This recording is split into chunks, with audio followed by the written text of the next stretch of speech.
criteria.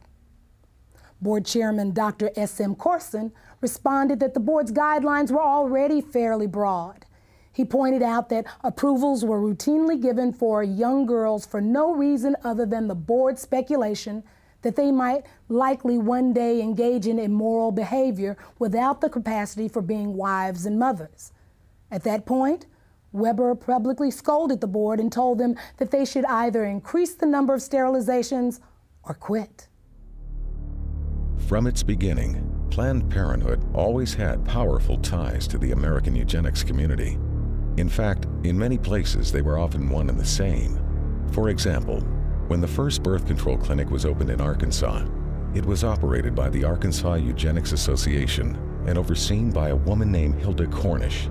Later, the Arkansas Eugenics Association would become the Arkansas state affiliate of Planned Parenthood, and Cornish would be named its executive director.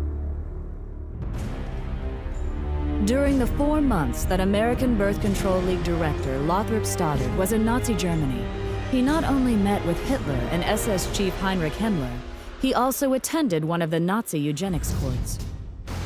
The first case I saw looked like an excellent candidate for sterilization. A man in his mid-30s, he was rather ape-like in appearance. Receding forehead, flat nose with flaring nostrils, thick lips, and heavy prognathous jaw. Not vicious looking, but gross and rather dull. Lothrop Stoddard, Director, American Birth Control League, later known as Planned Parenthood. Given the admiration that Adolf Hitler expressed for the American eugenics movement, it is not unlikely that he modeled the eugenics courts in Nazi Germany after the state eugenics boards in the U.S. In both countries, feeble-mindedness was routinely used as a catch-all justification for sterilization, and the diagnosis of feeble-mindedness was almost always left up to the judgment of the person advocating the sterilization. First, the white man tells me to sit in the back of the bus. Now it looks like he wants me to sleep under the bed. Back in the days of slavery, black folks couldn't grow kids fast enough for white folks to harvest. Now that we got a little taste of power, white folks wants to call a moratorium on having babies. Comedian Dick Gregory, Ebony Magazine, 1971. By the 1960s, the American eugenics movement had been reasonably successful in getting sterilization laws and prohibitions against interracial marriage passed. They also had some success in getting states to mandate sterilization for those convicted of even non-sexual crimes, and some states began to require sterilization as a condition for receiving welfare or health care. Meanwhile, another state proposed jail time for anyone who had a child out of wedlock unless they agreed to be sterilized, and at least one state required sterilization as a condition of being released from custody. But these laws were not producing the results Planned Parenthood and others in the eugenics movement wanted. They also began to fear that federal courts were going to eventually rule that these kinds of measures were unconstitutional. At about the same time, however, something new was being introduced to American society. It was called the birth control pill, and the eugenics movement quickly saw it as the perfect solution for controlling the population of people they had always seen as oversexed, unsophisticated, and lazy.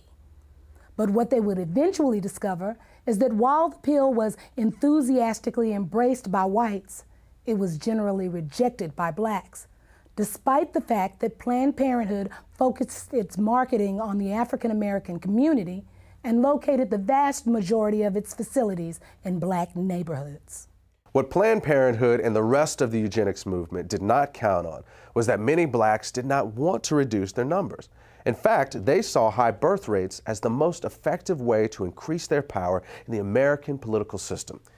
The other reality was that an increasing number of African Americans were becoming suspicious that a hidden agenda was behind the birth control revolution.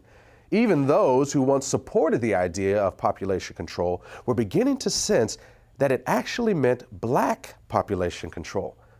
This feeling was evident in June of 1970 when the Black Caucus walked out of the first National Congress on Optimum Population and Environment being held in Chicago. Felton Alexander of the National Urban League and the chairman of the Black Caucus said the action was taken because of clear and unmistakable evidence that the purpose of the conference was to legitimize the extermination of the black population. By this time, many other civil rights advocates were beginning to see the same thing. Contraceptives will become a form of drug warfare against the helpless in this nation. Jesse Jackson, 1971. There is a campaign to bombard the poor with pills and potions. If this movement continues, we soon may be accused of fighting poverty by eliminating the poor and overcoming hunger by removing the hungry. New York Congressman Hugh Carey, 1966. Under the cover of an alleged campaign to alleviate poverty, white supremacist Americans and their dupes are pushing an all-out drive to put rigid birth control measures into every black home.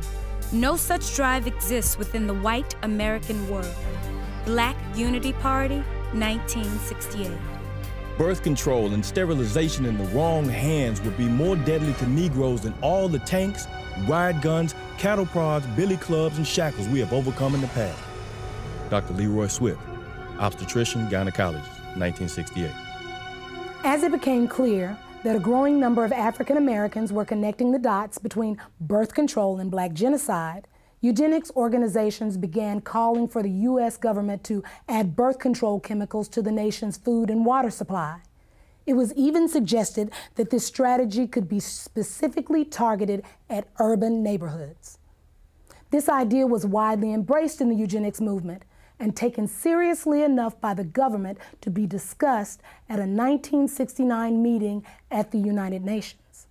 Under the plan being considered, a couple could apply to the government for permission to have a child, and if approved, they would be given an antidote to the population control chemicals they had ingested in their food and water.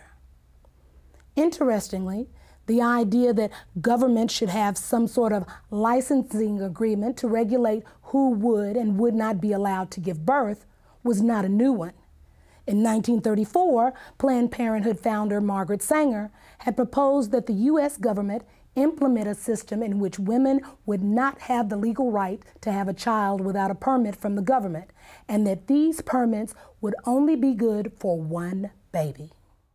But eventually, proposals like forced sterilization, chemicals in the food and water supply, and government control of childbearing were abandoned by most people in the eugenics movement. Despite the fact that many of them openly advocated such ideas, they would come to realize that there was really no practical way to carry them out. But for all their failures, what the eugenics movement had accomplished was to lay the foundation for the next phase of their plan. And this is where they would find the success that they had been chasing for over 100 years.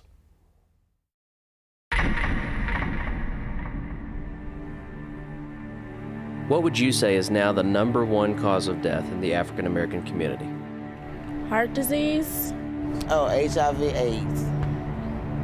Diabetes, cancer, AIDS. I'll say heart disease. AIDS. From what I heard, it's probably AIDS, you know. Probably heart disease. I think heart disease. HIV.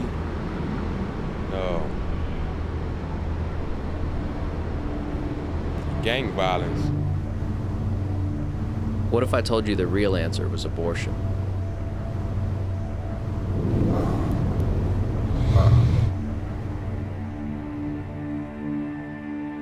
Since 1973, legal abortion has killed more African Americans than AIDS, cancer, diabetes, heart disease, and violent crime combined.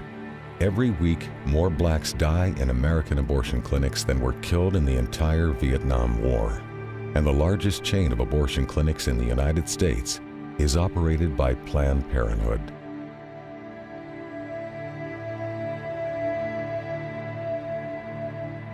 We have now reached a point in this country that African American women, though they make up 12% of the population, they account for 37% of the abortions.